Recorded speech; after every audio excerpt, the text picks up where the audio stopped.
Hey, salut YouTube! Aujourd'hui on se retrouve pour une nouvelle vidéo. Aujourd'hui on va ouvrir une figurine de Megumi dans Jujutsu Kaisen.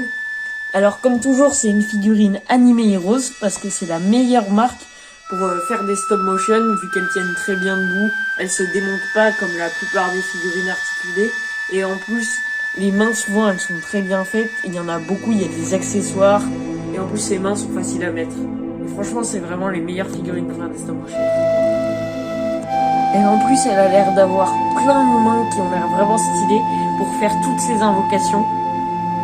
J'ai trop hâte de les utiliser. On va tout de suite procéder à l'ouverture. Alors, j'ai déjà enlevé le morceau de scotch, ça devrait être facile. Je ne devrais pas trop exploser la boîte. Sors la figurine. Ouais, elle a l'air vraiment très belle. Allez, je vais la sortir de son paquet. On va peut-être commencer par regarder les mains. On va commencer par regarder ces deux mains-là, du coup, qui sont pas complètement dans le scotch, on peut les prendre directement. Alors, si je me souviens bien, c'est pour faire l'invocation des grenouilles, je crois. Je suis pas sûre parce qu'il le fait qu'une seule fois dans l'animé. Voilà. Elles sont vraiment stylées, je trouve. Bon, ça fait pas vraiment très net là, mais elles sont vraiment très belles, je trouve. Maintenant, on va regarder les autres. Donc du coup, on a comme à peu près à chaque fois, oula, c'est tout con, deux mains ouvertes. Voilà. Et on a son signe d'invocation pour les loups. Et enfin, on a, si j'arrive à la sortir, son signe d'invocation pour la chouette.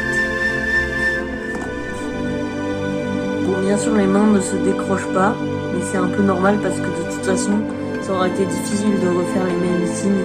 Parce que des fois, les articulations d'épaule sont pas parfaites et on peut pas joindre les mains, par exemple. Ça arrive sur cette figurine. Je sais pas si ce sera le cas sur celle-ci, mais de toute façon c'est mieux qu'elle soit accrochée. Donc j'ai enlevé la figurine de son plastique. Alors on peut tout de suite tester les articulations. Franchement, comme toutes les animés Heroes, elles sont vraiment super bien. Genre ça c'est hyper facile à articuler et ça se défait pas. Voir si elle tient bien debout. Instantanément. J'adore quand ça fait ça, c'est très satisfaisant, franchement. Parce que il y en a plein qui tiennent pas debout, en fait. Mais c'est pour ça que c'est ça qui est bien avec l'anime Heroes. Des fois, même elles tiennent sur un pied, mais bon, pas toujours, hein, ça c'est normal. Pour donner des coups de pied, des fois, ça peut être pratique sur certaines, mais elle a l'air de vraiment pas très bien tenir sur un pied. Je vais essayer. Il y a deux choses vraiment très bien sur cette figurine, qui n'est pas sur les autres. Déjà, juste, elle est très belle, mais en plus, il y a ses pieds sont vraiment très bien articulés. Et sa tête aussi, en fait. Ça se voit pas très bien. Déjà parce que c'est flou, j'aimerais bien que ce soit moins flou, mais bon. Sa tête, vraiment, elle est très bien articulée. Mais il y a son col qui bloque un peu, du coup, ça se voit pas très bien. Mais vraiment, elle est vraiment très bien articulée. Et c'était pareil avec la figurine de Nobara, dont on a fait le déballage il y a pas longtemps. La tête aussi était vraiment hyper bien articulée. C'est vraiment cool. On va tester si les mains sont dures ou pas à enlever et à remettre. Déjà très facile à enlever. Alors souvent la première fois c'est un peu difficile à remettre.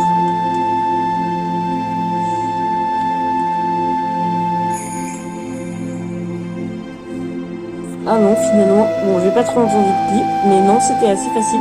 On sait devoir faire une coupure, mais elle a été vraiment facile à mettre. Je vais essayer maintenant les mains de cygne, voir si c'est facile à mettre ou pas.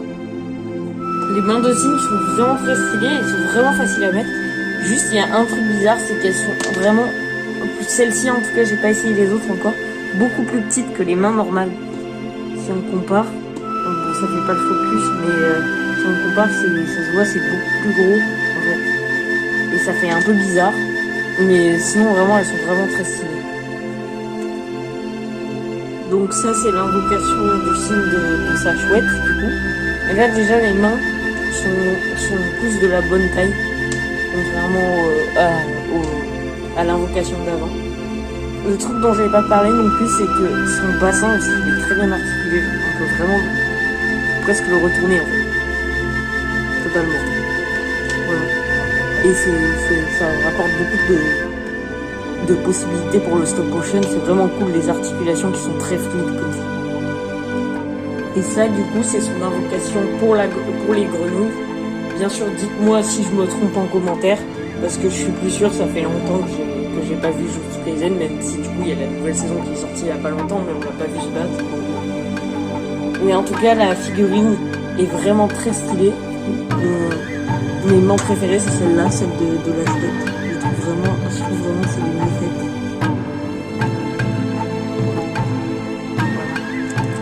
Et franchement, la figurine est vraiment trop belle. Je suis vraiment contente de l'avoir acheté. J'ai trop hâte de faire des stop motion avec. Alors, même si la plupart des mains sont faciles à mettre, quand même celle de la chouette, c'est les plus durs à mettre. Des fois, ça prend un peu de temps. Là, ça m'a pris un peu de temps parce que j'arrivais pas à clipser un des deux bras. Le vrai problème, c'est que je sais pas comment je vais faire ces invocations d'animaux parce que en stop motion, je sais pas qu'est-ce que je vais utiliser pour le faire, tout simplement. Si vous avez des conseils, mettez-les-moi en commentaire parce que vraiment, j'ai pas beaucoup d'idées. Je sais pas vraiment comment faire. En tout cas, j'espère que cette vidéo vous aura plu. N'hésitez pas à la liker et à vous abonner. Et sur ce, je vous dis à la prochaine.